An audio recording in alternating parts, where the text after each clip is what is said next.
Like a dissatisfied table server, I hate waiting. So, no time padding preamble. This video is about what poetry means to me.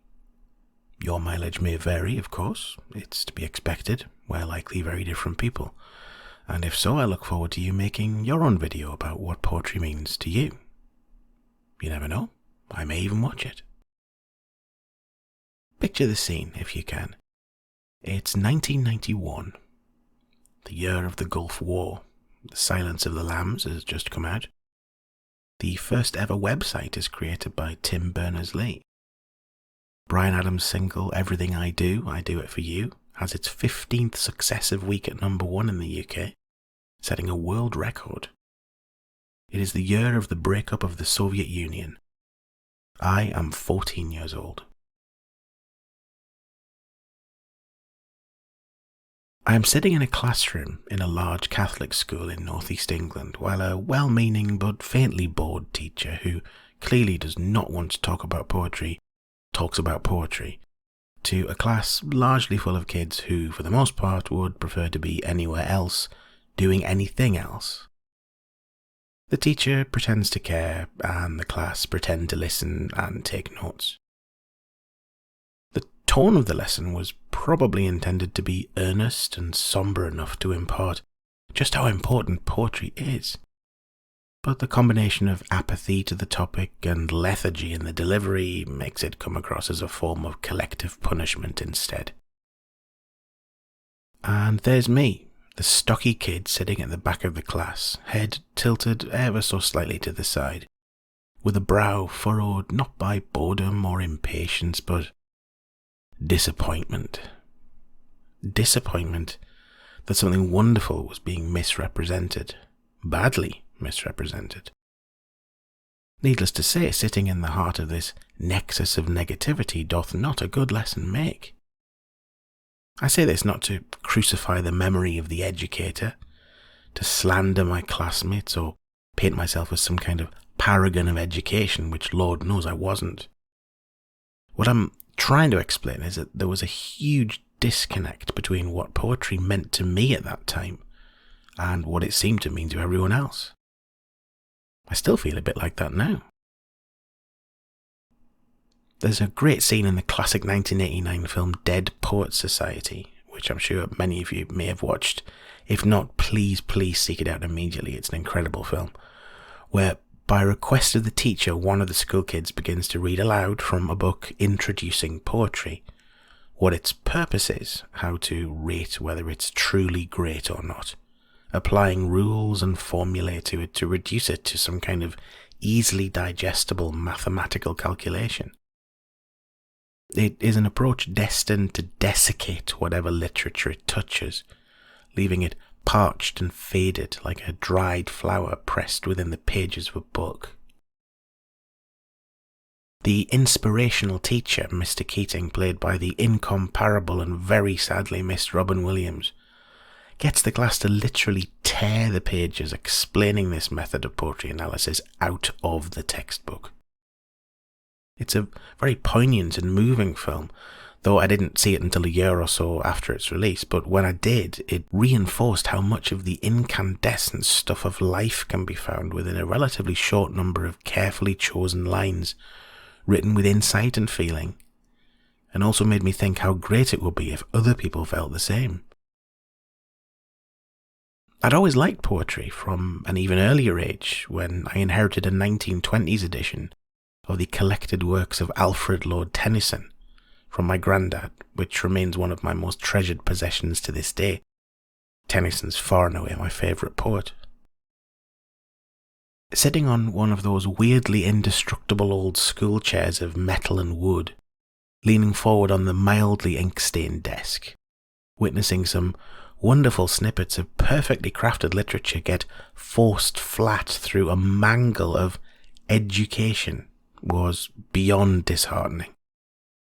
It was like a long, drawn-out but dialed up to 100 version of the twinge of annoyance football mad people get when someone says, "What? Football?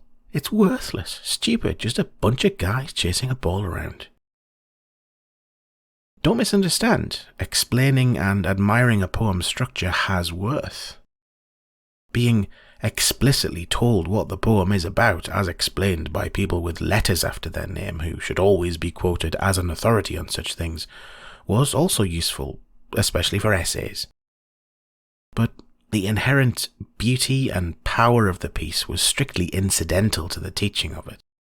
It was glossed over, a byproduct, sure, yes, of course, it's lovely, but write this bit down so we can move on. I had always associated the requirement to unwillingly dissect something, to understand its wondrous construction, to be something firmly within the purview of biology classes, not so much in literature. You don't need to be an architect to enjoy and explore a beautiful building. It may make some people appreciate it more, I completely accept that, but if that's all you look at when you see it, it's sort of missing the point.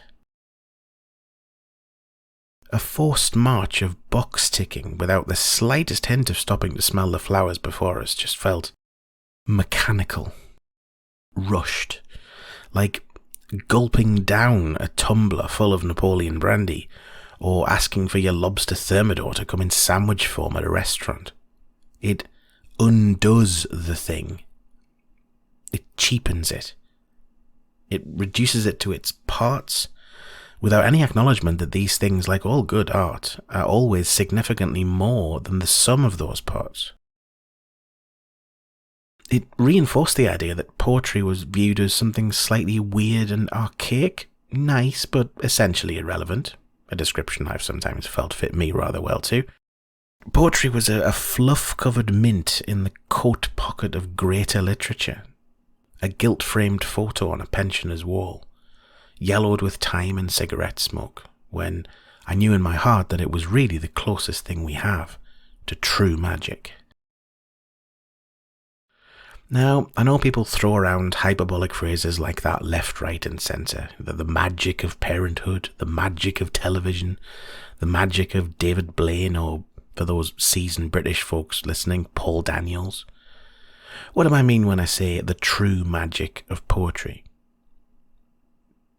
To use the example of spellcasting in Harry Potter, and also many, many predecessor texts, it's about seeing exactly the right words in exactly the right way, with exactly the right twist and flick of the wand to accomplish the desired outcome. If not done quite right, the spell either doesn't work out or spectacularly backfires. With prose, it's possible to be a bit baggier in word choice and still very much get away with a well-polished finished article, but a good poem is like a well-cut diamond. You don't need to examine it in minute detail to know that it shines. If you look closely with a trained eye and a jeweler's monocle, then you can appreciate the cut and the workmanship, but the vast majority of people don't need or want to. It just shines. I could, of course, extend this metaphor and explain why some poems are cubic zirconia, some are fragile glass, and some are plastic mass-produced tat, even if they are floating in a bath of milk and honey. But it's pretty subjective most of the time. There is, of course, the ongoing and ill-tempered argument over what poetry really is. To some, it's people not being able to die better than facing fearful odds for the ashes of their fathers and the temples of their gods. For some, it's the quiet insight at the bottom of a glass of whiskey, slowly swirled by a tired hand in a low-lit bar after a messy breakup. For others, it's the stirring fatherly advice that echoes of a hard-earned wisdom, or a reassuring hand on the shoulder when all seems lost and tears will not be denied. An utterly timeless flash of universal truth and honesty, or a magnificent clockwork toy that still works 200 years later. To others, and I refuse to pull my punches on this one, it is whatever banal, trite, deeply cliched 3 lines pops into their head that can be shared on an Instagram post next to a little doodle of what could be a heart, or a pomegranate, or perhaps a stylized, badly drawn porthole of a ship.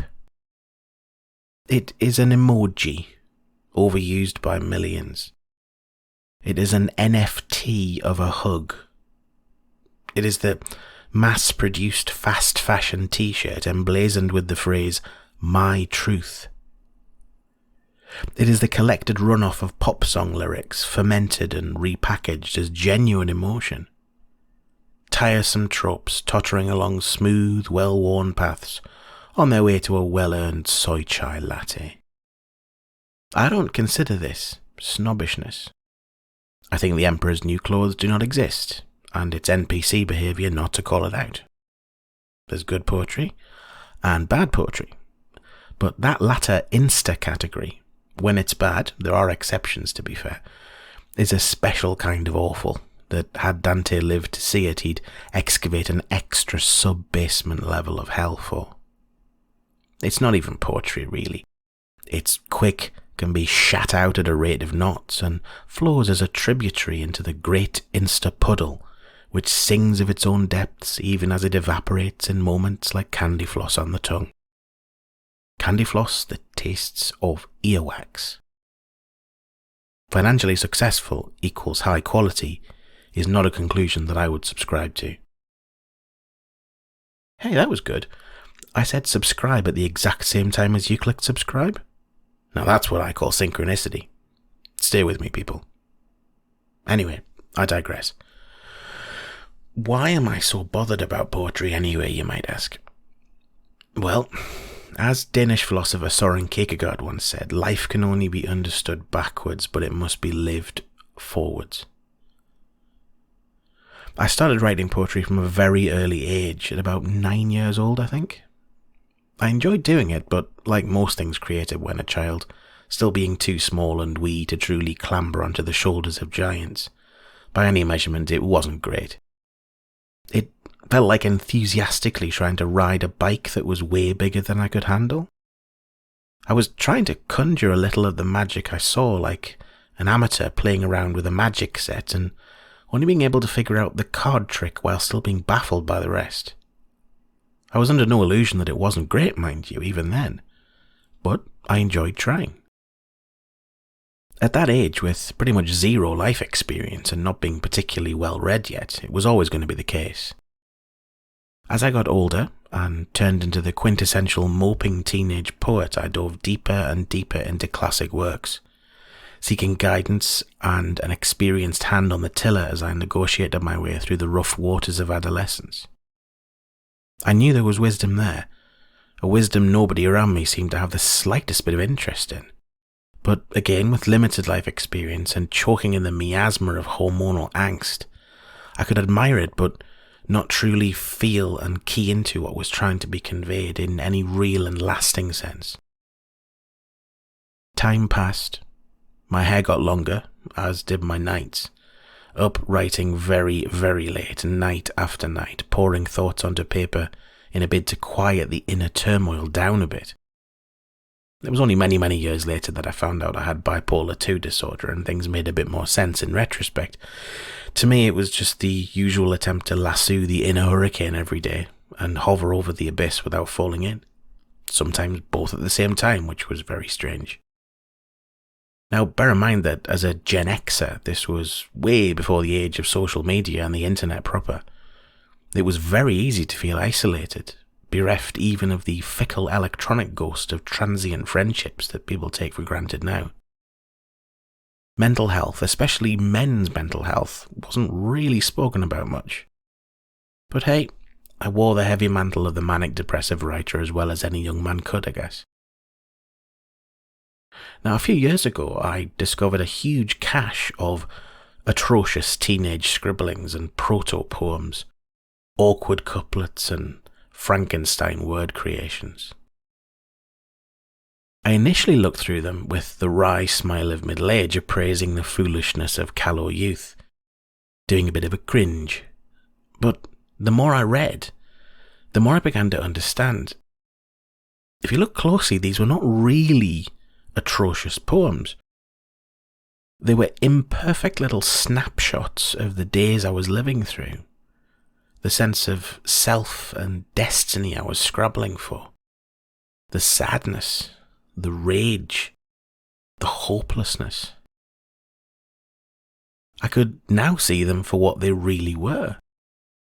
I had unwittingly produced a time capsule full of questions for myself to answer if I made it.